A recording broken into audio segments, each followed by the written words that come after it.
Nice computer. Good morning, gentlemen. Morning, Morning. afternoon at this point. Yes, sir. Uh, so let's get after it. Today we're gonna do like a listen through of our most recent EP, Fantastic Invasion. We kind of want to go song by song and spend a couple minutes talking about the backstory of the song, some any any fun facts or anything that we feel is relevant or cool in the production process of that song. All of the above. We're gonna go into depth. We're gonna tear these songs apart, and we just want to share it with you guys, and hopefully you guys find it interesting because we really love doing all this stuff and creating these songs, and so much of it goes unseen just by listening to it. And then after each discussion of each song, we're going to listen through that specific song and kind of stop and go, point out some cool moments or some of our favorite stuff in that song, and you're gonna get to see us kind of geek out a little bit because we love our music. We think it's dope. We think it's a lot of fun to listen to, and hopefully you agree if you're watching this. I would love to be loved. Let's hear about it, Nate. The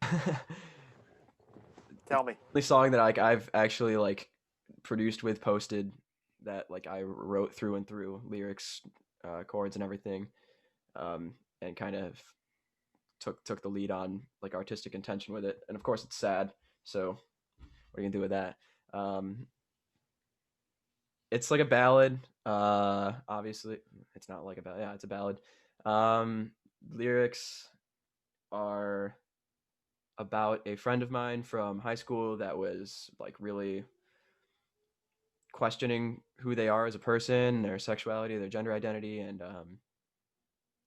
got a lot of got a lot of crap, and didn't get acceptance from family members and friends and our community. Um, got a lot of pushback for trying to be who they are, and I wrote this song kind of in a state of confusion and like a lack of understanding for why people can't just have sympathy and just like let people figure themselves out, you know. So that's what the lyrics are about.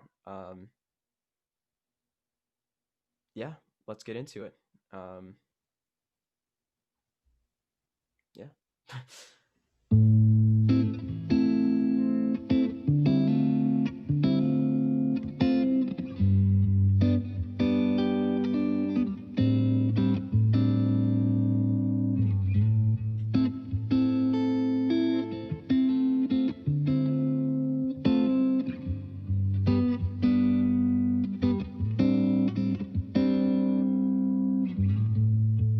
We all are young. I just love like the intro here is it's so simple, but like the guitar tone is so clean. It's yeah, it really sets the tone for the piece. I think it's a change of pace from the rest of the EP for sure. I was in my fingers, which is something I don't normally do, Hmm. which I think also added to it. I was playing that guitar again, um, which was just a rock star on this song. I mean, the tone is so good. Yeah. Trying to find ourselves. What to say with our tongue.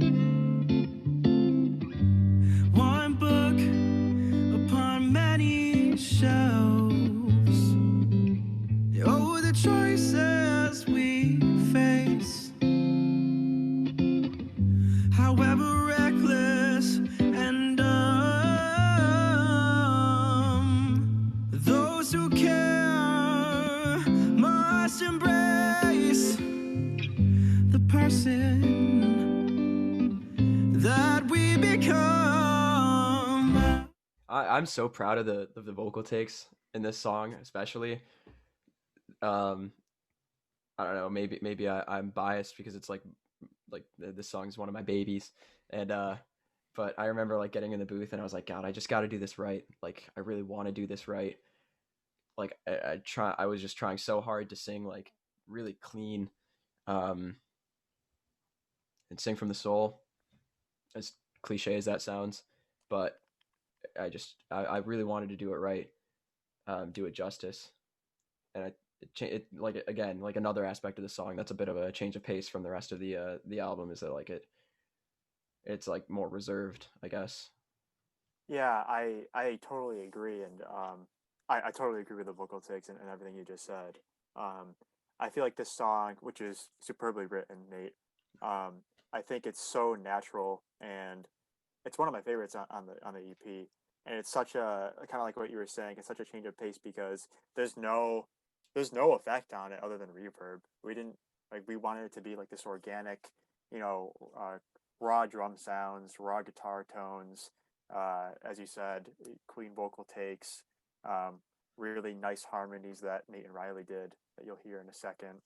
Um, I remember at one point Shane was like, "Oh, I put a bunch of effects on the drums," and we listened to it, and It it was sounded like a lo-fi song, and we were like, very Bruno Major esque kind of, and "Yeah, but in a different life, like yeah, like it was cool, but I don't think it fit. I don't think it really fit what we were trying to go for." And yeah. I'm glad that we didn't, you know, adulterate it in that regard. Hmm. Yeah, and if we ever did like I don't know what other setting we would re-record this in, but it'd be cool to do some sort of like go at it from that angle in that setting. But I'm glad we kind of kept it very raw and very clean. Moving on. I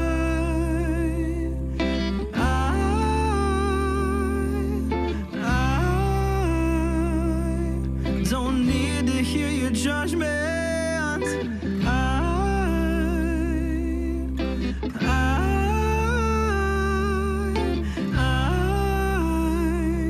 have never felt so alone. I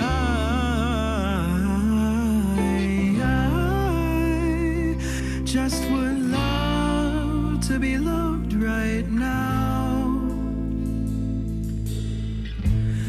Well, Yeah, I've always struggled with how long the chorus of this song is. It's a hefty chorus, you know, um, three repetitions of pretty long phrases that could all be like a chorus in their own right. Um, but I think I'm glad with it how it is. I think it kind of forces the listener to like reflect in a way, which I'm glad, which is a good thing I think for the song. But something I've always kind of struggled with. I remember I've played around with it a lot in terms of like taking away one thing out of each phrase, or just shortening it a little bit somehow. But I think it came out how it should. Yeah, I think it works, and I'm never bored with it. I don't think Yeah, it's I adding don't it doesn't feel too long. yeah adding the backup vocals too helped a lot, and the backup vocals change a little bit each repetition of that phrase. Um, moving on. they all decide to leave, then further deeper we fall. So why can't they see this is my life, or what this does to me?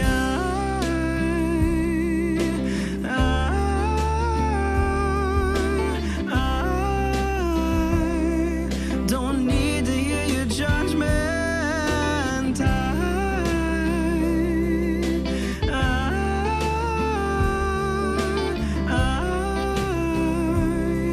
have never felt so alone.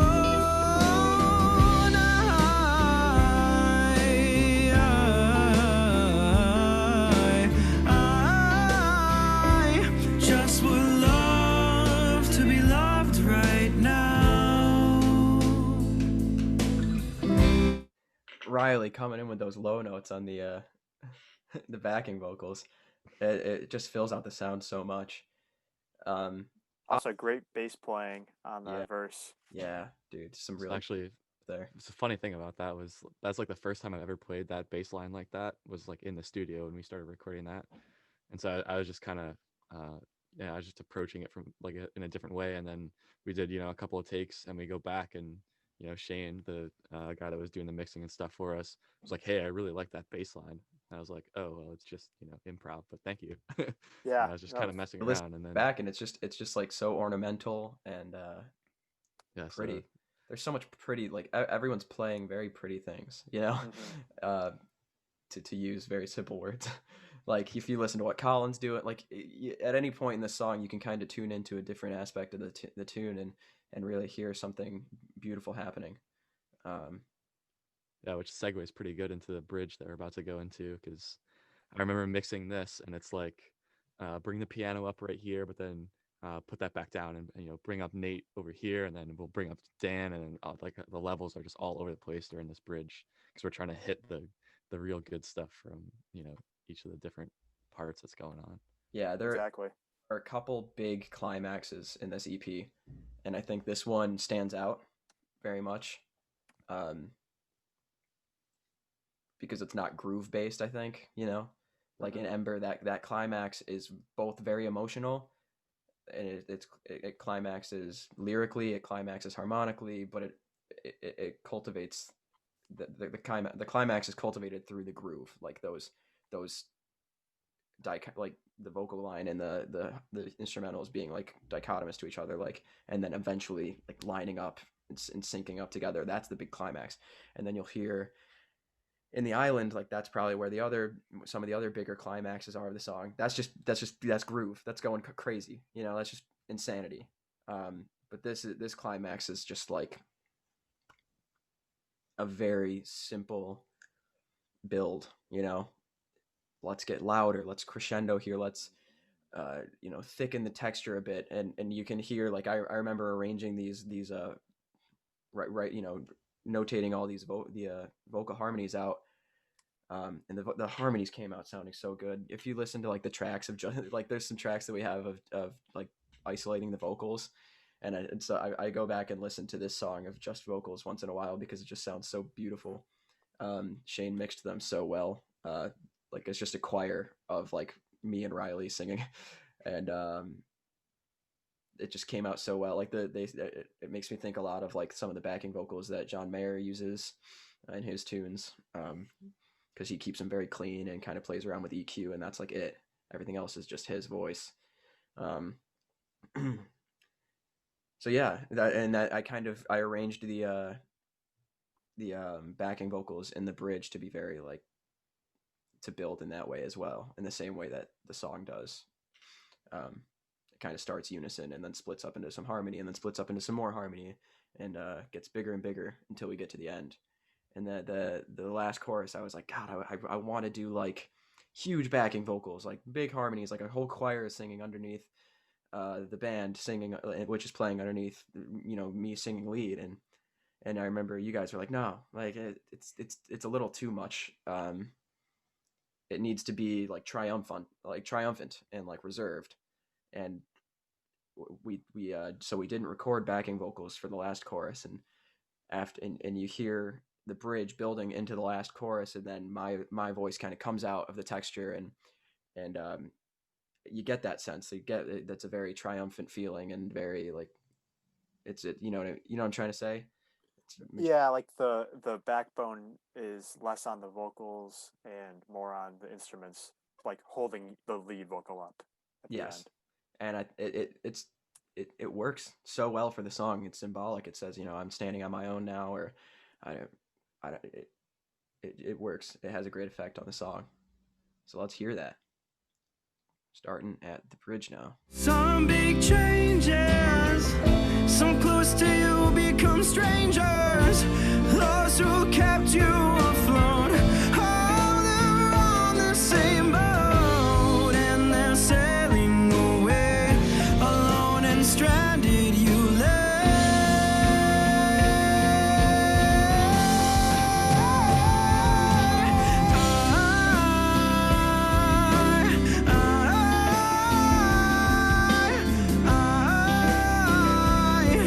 don't need to hear your judgment.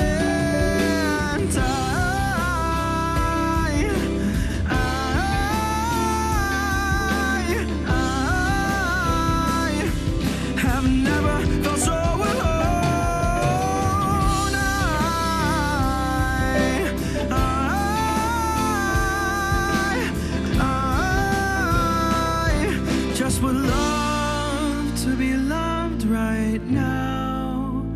I would love to be loved right now.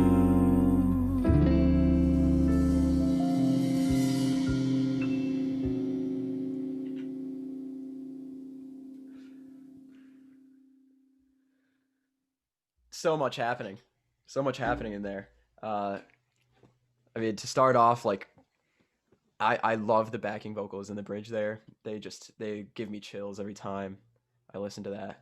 And Colin just lurking, dude, just lurking. That was another one of those times where Dan was like, "Hey, I'm pretty sure Colin did a riff somewhere in there," And and I want to Shane went digging for it, and we found it, and then all of a sudden that little you saw us all put our hands up and play our It's such a imaginary good keyboard line. riff. It's like, Yeah, Jesus, why can't I come up with lines like that on the yeah. fly?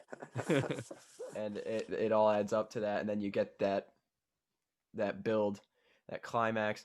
And I remember, like, there you could hear I get to the top note there, la, and you guys are like, throw something else in there, you know.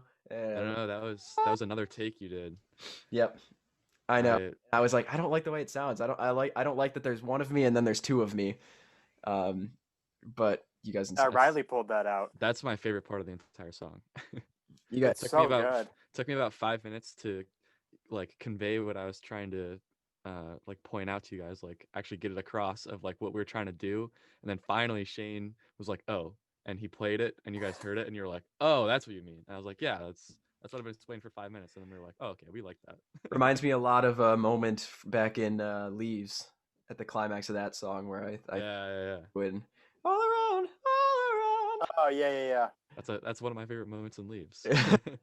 Yeah, it reminded me a lot of that. And then going into that second chorus again, like I said before, listening to that, like you hear just like my lead vocals like emerge from the dense lush texture that we created for the climax of that song during the bridge, just kind of soaring over the band supporting me.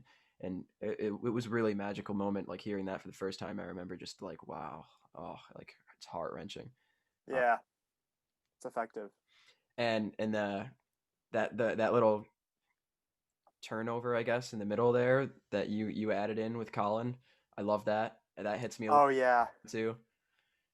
um I wish I had a better way to describe that. What did you say? You cut out. I said I wish I had a better way to describe that. I don't really, but it hits me every time.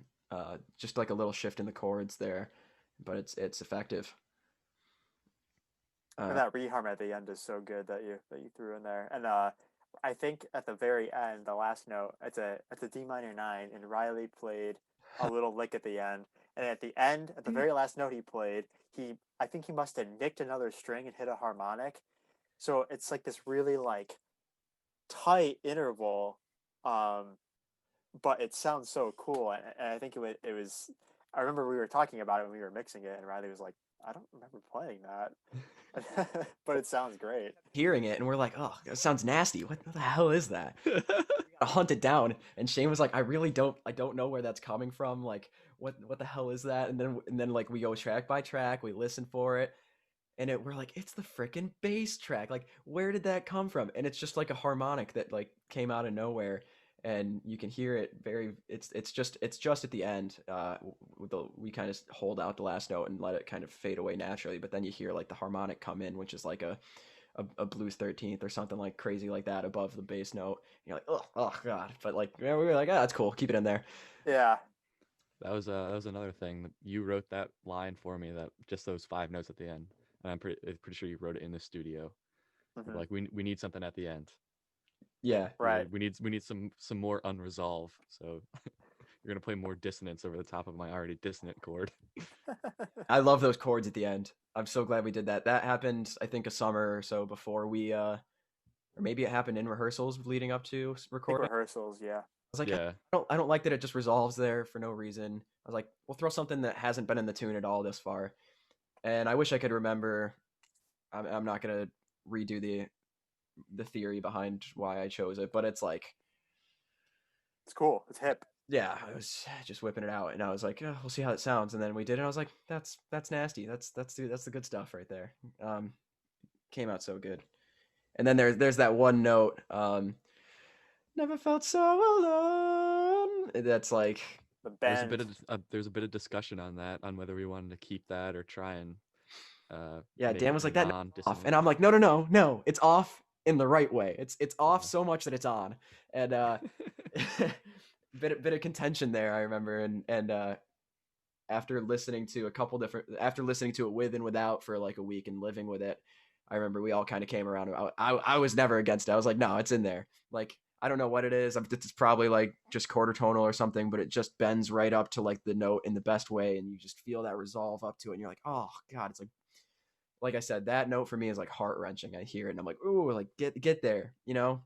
It really Yeah. grabs you. It's like, oh, you know. Yeah, because it's not. It's obvious, like it's not pitch shifted to be like correct. It's not, it's Yeah. not in the scale anywhere. But it works. And I remember like the contention was gone. We were like, yeah, like it's wrong in the right way, you know. Yeah. Um, anything else to say about the song? Good stuff. No, I would love to be loved. That's that. Now we get it east, the belly of the beast, the Home island. stretch.